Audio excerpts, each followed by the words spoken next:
ఖండిస్తున్నాం. ఇచ్చిన హామీలు నెరవేర్చకుండా మేనిఫెస్టో పెట్టిన అంశాలు కూడా ప్రస్తావన తీయకుండా కేవలం వృత్తి మీదనే దాడి చేస్తున్నారు. రాజకీయ ఎదుగుదలకు ముందుకు పోకుండా వృత్తి మీద దాడి చేసి భయం గుప్పిట్లో పెడుతున్నటువంటి అనుమానాలు చాలా వస్తున్నాయి. ఎందుకంటే రేపు రాబోయే స్థానిక సంస్థల ఎన్నికలు ఉన్నాయి కనుక సర్పంచ్లుగా, ఎంపీటీసీలుగా, జెడ్పీటీసీ అత్యధిక స్థానంలో మరి ఈ కమ్యూనిటీ యొక్క భాగస్వామ్యం ఉంటుంది కనుక వీళ్ళని భయం గుప్పిట్లో పెట్టాలని చెప్పి మళ్ళీ పాత పద్ధతిలో ఇలా జరుగుతుందని చెప్పి ప్రతి జిల్లాలను చెప్తా ఉన్నారు. మేము ఒకటి అడుగుతా ఉన్నాం, మేము కల్తీకి వ్యతిరేకం కాదు, కానీ మేము ఒకటే అడుగుతున్నాం ఈరోజు. ఇది ఒకటే కాదు, ఇది కేవలం కళ్ళు అనేది 4 కోట్ల మంది ప్రజలలో కేవలం 10 నుంచి 15 లక్షల మంది మాత్రమే సేవిస్తారు. ఇది ఆరోగ్యమైన డ్రింక్ అని చరిత్రలో కూడా ఉంది. సరే, ఎక్కడెక్కడ కల్తీ చేస్తే యాక్షన్ తీసుకోండి, కానీ దానికన్నా ముందు 4 కోట్ల మంది జనాభా తాగేటువంటి పాలు, ప్రతి పుట్టిన పిల్లగా నుంచి చనిపోయే వాళ్ళ వరకు కూడా ప్రతి ఒక్కరు కులము మతం లేకుండా పాలు, ఛాయనో, తర్వాత పెరుగో, పాలో, నెయ్యో, మజ్జిగనో, పాల పదార్థాలు లేనటువంటి తిననటువంటి వ్యక్తి ఉన్నాడు.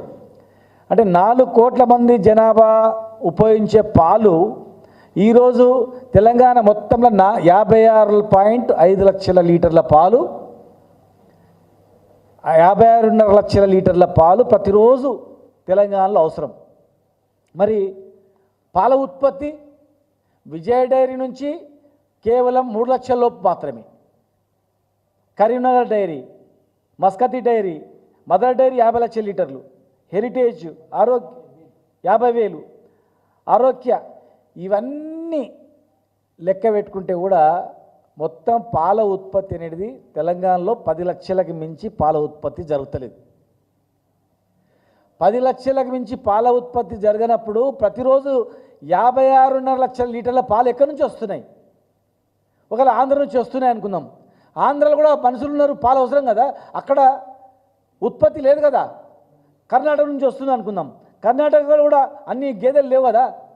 ఈరోజు 56 లక్షల లీటర్ల పాలు కావాలంటే దాదాపు 56 లక్షల గేదెలు ఉండాలా,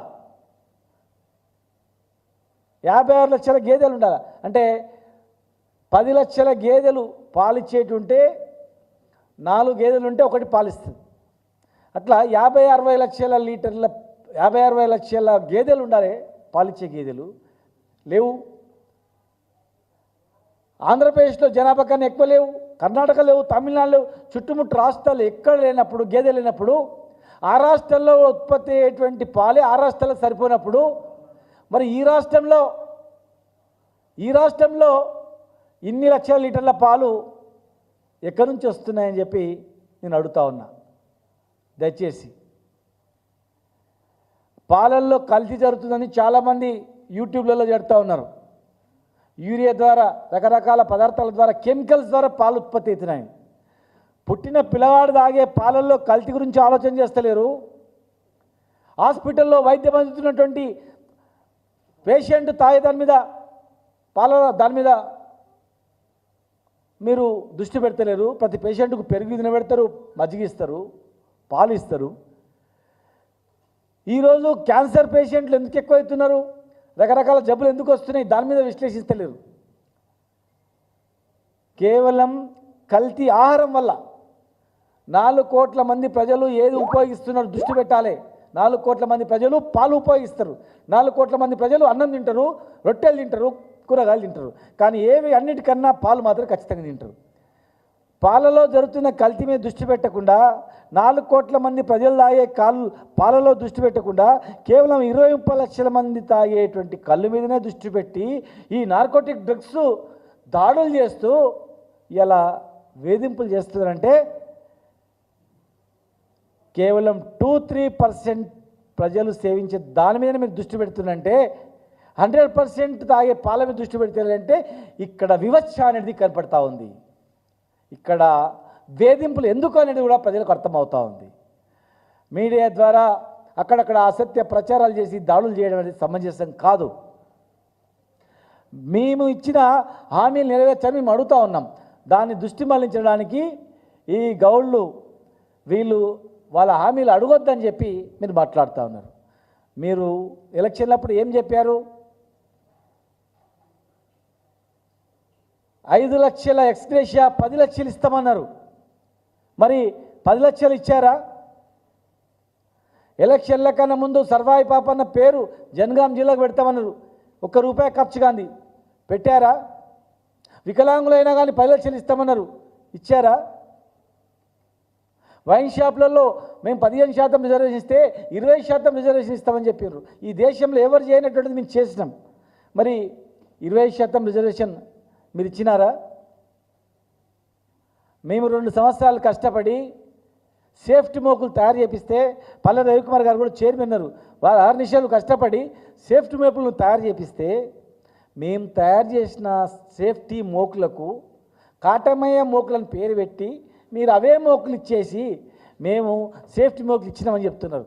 అవి ఏ రోజు ప్రారంభమైనవి, ఏ సంవత్సరం తయారు చేయించినాము, ఎక్కడ సర్టిఫికేట్ తీసుకొచ్చినాము, ఏ ప్రభుత్వ హాయంలో జరిగిందనేది కనీసం చెప్పిర్రా? ఇచ్చేటప్పుడు ఎలక్షన్ కోడ్ ఉందని మేము ఇవ్వలేకపోయినాం. ఆఫ్టర్ ఎలక్షన్ తర్వాత మీరు పేరు మీద ఇచ్చారు. మేము ఇచ్చినామని చెప్తున్నారు. ఆ సేఫ్టీ మోకులు ఇచ్చే రోజు ముఖ్యమంత్రి గారు ఈ సంవత్సర కాలంలో, ఈ గవర్నమెంట్ వచ్చిన కాలంలో పాత బకాయిలు మేము ఒకటే రోజు 12 కోట్లు ఇచ్చినాం, మొత్తం క్లియర్ చేసినాం. ఈ సంవత్సర కాలంలో చనిపోయినటువంటి కార్మికులకు ఇచ్చేటువంటి 5.5 కోట్లు ఇదే రోజు విడుదల చేస్తామన్నారు. ఈ రోజుకి అవి 8 కోట్లైనవి. ₹1 విడుదల చేయలేదు. చెట్ల మీద నిలబెట్టి గంటలు నిలబెట్టి కింద నుంచి అపహాస్యం చేస్తూ మాట్లాడినరు. సెల్ఫ్ రెస్పెక్ట్ దెబ్బతినేటట్లు అయినా కూడా మేము మాట్లాడలేదు. సరే ఏమో చేస్తాడు గౌడ్లకని చేస్తారు కదా అని చెప్పేసి 5-10 సంవత్సరాల్లో మేము మూసేసిన దుకాణం, హైదరాబాద్లో మూసేసిన దుకాణాలు మేము తెరిపిస్తే ఇవాళ మీరు కాలు పెట్టగానే హైదరాబాద్ దుకాణాలన్నీ కూడా బంద్ చేసేసారు. చాలా దుకాణాలు బంద్ చేస్తూ ఉన్నారు. కొత్తగా మీరు మంత్రి గారు స్టే ఇచ్చి వాళ్ళకు స్వేచ్ఛగా నడుపుకునేట్టు ఏర్పాటు చేయొచ్చు. కానీ లైసెన్స్ లేదు బిడ్డ అని లొల్లి చేస్తే బంద్ చేస్తామని రీతిలో భయం చేతిలో పెట్టుకునేటట్లు వాళ్ళను హైదరాబాద్లోనే 70 మంది జైళ్ళకు పంపారు. వివిధ జిల్లాలో జైళ్ళకు పంపారు.